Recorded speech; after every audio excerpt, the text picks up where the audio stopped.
जिस साधना में राम प्रेम नहीं है, राम कृपा नहीं है, राम नाम की मीठी गूंज नहीं है, राम रस में रमन नहीं है और अपने स्वरूप की लख नहीं है, तो वह सब नीरस है।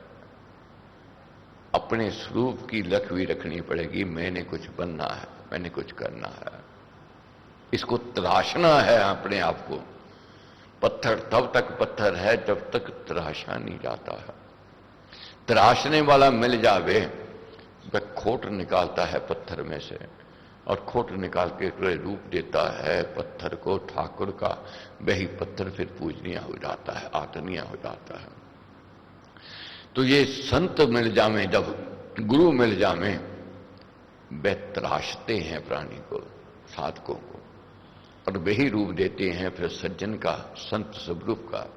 वही साधारण व्यक्ति, वही दुर्जन व्यक्ति एक दिन सज्जन बनता है, श्रेष्ठ बनता है, महान बनता है। सज्जनता की ओर हमने जाना है।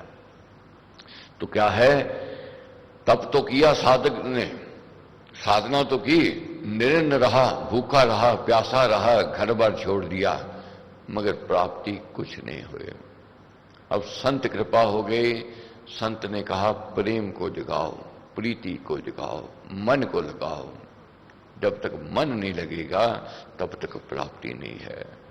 अब उस जिज्ञासु ने संत की बात सुनी और मन को लगाया, प्रेम को जगाया, और देखते ही देखते निखार आ गया। जब निखार आ गया तो क्या कहता है संत के पास आकर के, ये समझ में आ गया। उसने अपने भक्त गुरु को मिलकर कहा, महाराज आपसे मिले राम नाम ने अद्भुत चमत्कार कर दिया है। ये राम नाम अद्भुत चमत्कार करता है, कर दिया। मेरे मन की सारी मैल इस नाम ध्यान से मिट गई और मैं अब अपने आत्मा को जानने लग गया हूं। क्या कहा भक्त ने? अब मैं अपनी आत्मा को जानने लग गया हूं। इसी को जानना है, इसी को समझना है। जब तक नहीं अपने आप को जानेंगे, जब तक अंतःकरण में नहीं जामेंगे, शुद्धता पवित्रता नहीं आ सकती है। जब तक मन नहीं लगेगा, जब तक प्रीति नहीं होवेगी, जब तक ये उमंग नहीं होवेगी मैंने बनना है, मैंने कुछ करना है, तब तक ये साधना अधूरी रह जाएगी। क्या हुआ? भक्त ने कहा, भद्र साधन तो सभी अच्छे हैं, परंतु नाम का ध्यान तो चिंतामणि है। अब संत क्या कहते हैं उस शिष्य को? ठीक है साधन अच्छे हैं सब, मगर ये जो साधन तेरे को कहा है ये चिंतामणि है, सबसे श्रेष्ठ है, सुगम है रास्ता। दूसरे रास्ते कठिन है। बहुत बार जीवन में देखते हैं, अपनी मंजिल की ओर जाना होता है, जाते हैं, कोशिश करते हैं, कहते मेरे को क्या जरूरत है पूछने की, मेरे को क्या है समझने की जरूरत है, मैं बहुत बुद्धिमान हूं, पढ़ा लिखा हूं, सब कुछ है, मैं भटकता रह जाता है। और कोई दूसरे रास्ते से चला गया, टेढ़े मेढ़े से चले गया, अनजान गलियों में चले गया, भटकता रहेगा। मगर जो पूछ ले वे किसी से, मैंने अपनी ये मंजिल तक जाना है, विद्वान व्यक्ति, ज्ञानी व्यक्ति समझावेगा, देखो ये चार रास्ते हैं, जाते तो वही हैं, मगर ये रास्ता ये सुगम है, आसान है, और शीघ्र आप अपनी मंजिल तक पहुंच जाओगे। तो वह पहुंच जाता है।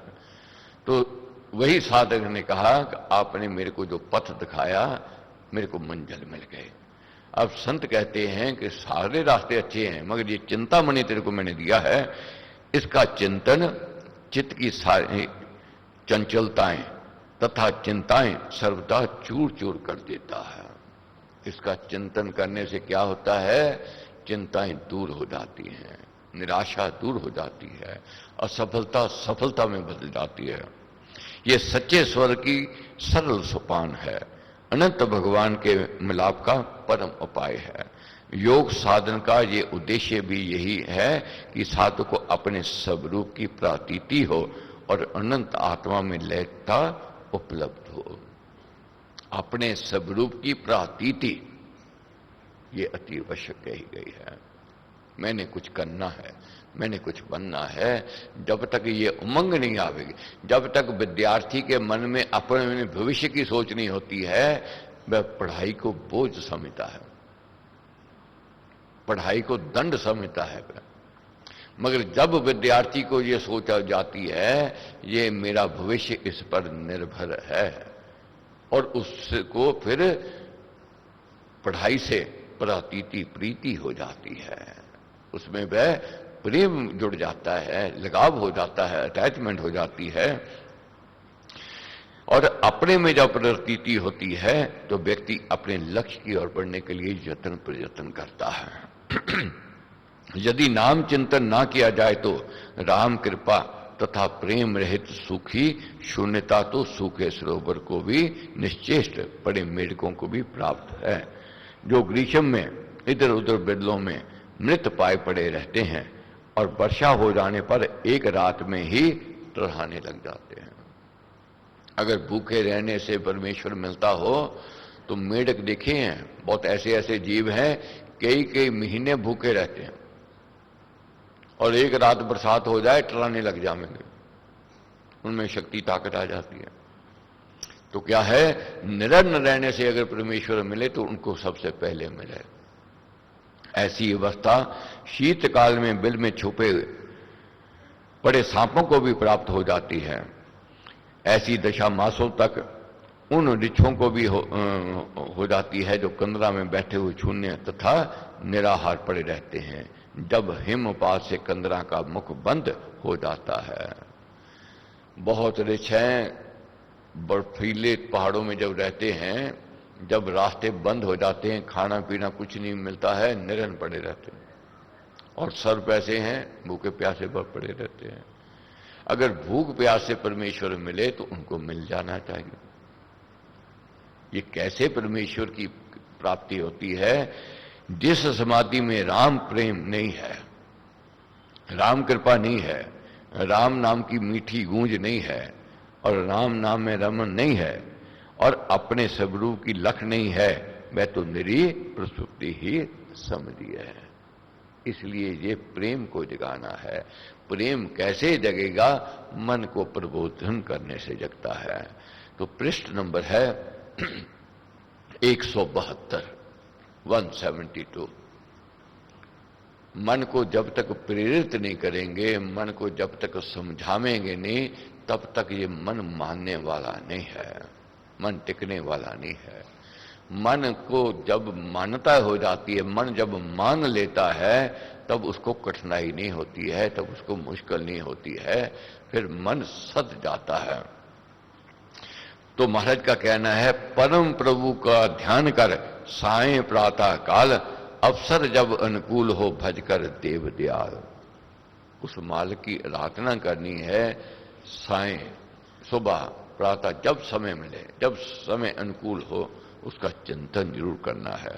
और निज मन को प्रबोधिए, दे उद्बोधन भाव, माया ममता मोह में मैला त्याग को भाव। इस मन को प्रबोधन है, इसको प्रेरित करना है, इसको जगाना है। अधिकतर हमारे कर्म जो हैं, पाप दोष जहां कहां से आते हैं, ये मोह के कारण आते हैं। अधिकतर पाप अब कभी देखना, ध्यान से सोचना, बच्चों के लिए, परिवार के लिए, कुटुंब के लिए छल भी करते हैं, कपट भी करते हैं, उनके लिए दौलत इकट्ठी करनी है, उनके लिए बंगले बनाने हैं, जमीन जायदाद बनानी है, मगर अपनी सोच व्यक्ति छोड़ देता है। एक व्यक्ति था, ठगी करता था, राहगीरों को ठग लेता था। तो जब कृपा होती है, भाग्य उदय होता है, तो संत मिलते हैं। तो उधर से संत आ रहे थे, संत आ रहे थे तो संत के मन में करुणा थी, दया थी, और उधर उसके व्यक्ति के अंदर क्या था कि मैंने ठगना है, छल था। दोनों अपने अपनी विचार कर रहे थे। जब संत समीप आए, उसने उसको पकड़ लिया, संत को, निकालो जो कुछ है तुम्हारे पास। संत कहने में लगे, मेरे पास तो कुछ नहीं है। मगर वह कहाँ मानने वाला था, नहीं माननी बात। तो संत ने कहा, भाई मेरे पास कुछ नहीं है, मेरे पास तो देने के लिए नाम है, सिमरन है, उससे जीवन बदल सकता है, मैं तो वही दे सकता हूं। मगर बात कहाँ अच्छी लगने वाली थी, नहीं लगी। अब जब संत ने कहा, समझाया, उसने बात नहीं सुनी, मानी, उसने कहा भाई क्यों ठगी करते हो, क्यों अपना भविष्य बिगाड़ते हो, ये मानव तन मिला है, कुछ करने के लिए कुछ मिला है, कुछ बनने के लिए मिला है, मगर तुम कुपथ की ओर जा रहे हो। तो उसने क्या कहा कि अगर मैं ठगी नहीं करूं मेरा परिवार कहां से चले, ये परिवार का पालन पोषण मैंने करना है, उनके लिए करता हूं। तो उसने संत कहने लगे भाई उनके लिए करता है, करते हो तुम, तो कल को परमेश्वर के दरबार में जब जाओगे तो वहां हिसाब लगेगा, तो दंड तुम अकेले भुगतोगे, परिवार नहीं भुगतेगा। तो उसने कहा क्यों नहीं परिवार भुगतेगा, ठगी की कमाई लेकर के जाता हूं, वह भी मेरे हिस्सेदार हैं, वह भी साथ में होंगे।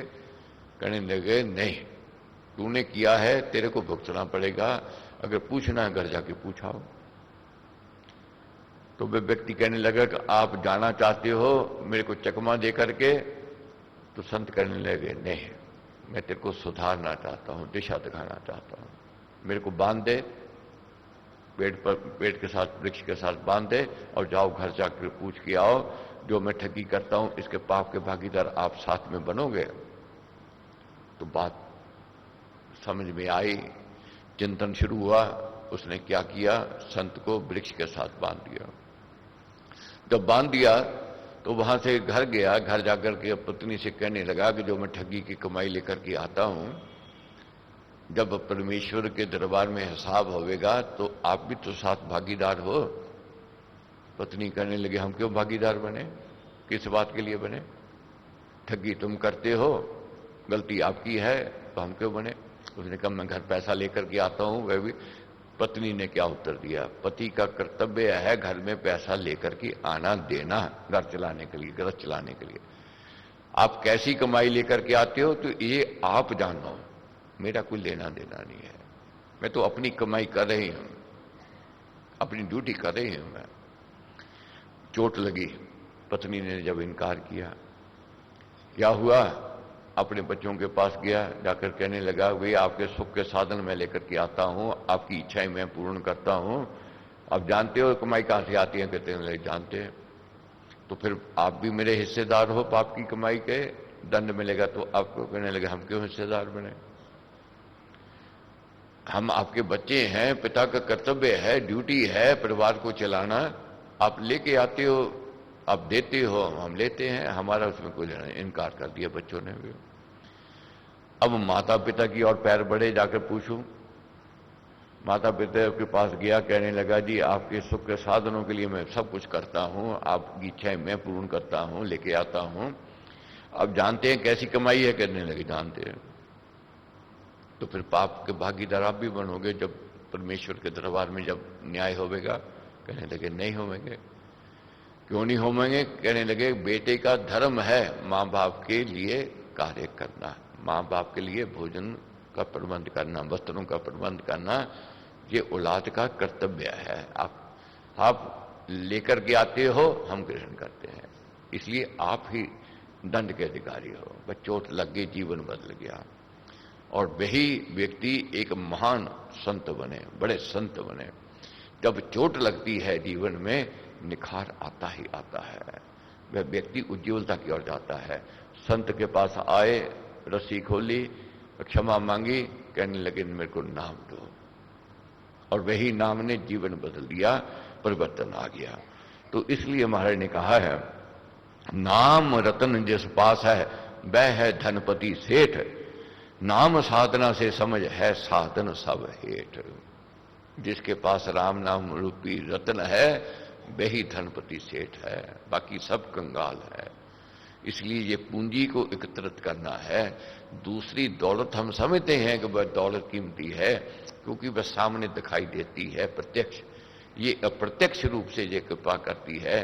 प्रत्यक्ष सुख के साधन तो ले आवेगा, मगर व्यक्ति सुख नहीं खरीद सकता है। सुख परमेश्वर की कृपा से ही होवेगा, परमेश्वर से प्रेम प्रीति जगाने से ही होवेगा। नाम सुदीपक हाथ ले चलिए बीहड़ बाट, जाए अंधेरा लांकर उत्तर कर्म का घाट। कितना अंधेरा हो, दीपक हाथ में होवे, व्यक्ति अपने पथ की ओर ठोकर खाने से बच जाता है, मंजिल की ओर बढ़ता है। कितना वन घनघोर क्यों ना हो, कितनी बीहड़ बाट क्यों ना हो, जहां डर लगता हो, भय लगता हो, मगर जब सहारा साथ में होता है, डर भय दूर हो जाता है। जिसके पास राम नाम रूपी अवलंबन है, सहारा है, सर्व सहारा नाम का माना जिसने देख, लिया भरोसा नाम का उसके सुधरे लेख। तो जिसने सहारा लिया नाम का, परमेश्वर का, उसके सारे लेख, सारे कर्म सुधर गए, सद गए, उसका जीवन निखार आ गया। मगर किसका? जिसने किया भरोसा। भरोसा करना पड़ेगा, विश्वास करना पड़ेगा। तो इसलिए महाराज कहते सीढ़ी पकड़ उस नाम की, चढ़ जा ऊंचे धाम, नाम अमोलक राम है दुख भंजन विश्राम। सीढ़ी पकड़ ले किसकी? नाम की। जीवन है सांप और सीढ़ी का खेल है, जो समझ लो। जीवन में सांप भी मिलेगा और सीढ़ी भी मिलेगी। अब लूडो सबने खेली है बचपन में। सर्प मिल जाता है तो गिरावट नीचे आ जाते हैं, हार जाते हैं। भाई सीढ़ी मिल जाती हैं तो मंजिल मिल जाती है, जीत हो जाती है। इसी प्रकार अगर जीवन में सत्संग मिल गया, संत मिल गए, तो ये सीढ़ी है चढ़ने की, मंजिल तक पहुंचने की, खुशहाली की, प्रसन्नता की। तो इसलिए मन को कहना है कि तेरे सारे खेल हैं, ओहो खिलाड़ी राज, तू रसिया सब रंग का सुंदर तेरे काज। हे मना, सब तेरे खेल हैं, तू रसिया है, रस लेने वाला है। तू रस ले परमेश्वर के नाम का, तू रस ले, तू भक्ति का। और तेरे हारे हार हो, तेरे जीते जीत, मोक्ष धाम तुझको मिले कर अपनी परातीत। तेरे हारे हार है, तेरे जीते जीत है। इसलिए अगर जीत की ओर जाना है तो अपने से प्रीति कर ले। जो अपने से प्रीति कर लेता है वह लक्ष्य की ओर बढ़ जाता है, मंजिल की ओर बढ़ जाता है, उसको मोक्ष मिलता है, मुक्ति मिलती है। इसलिए अवलंबन ले राम का, जो सब ऊपर एक, आशा और विश्वास की है वह ऊंची टेक। आशा और विश्वास को जगाना है। जिसके पास आशा है, जिसके पास विश्वास आ गया, वह सफल हो जाएगा, ऐसा महाराज का कहना है।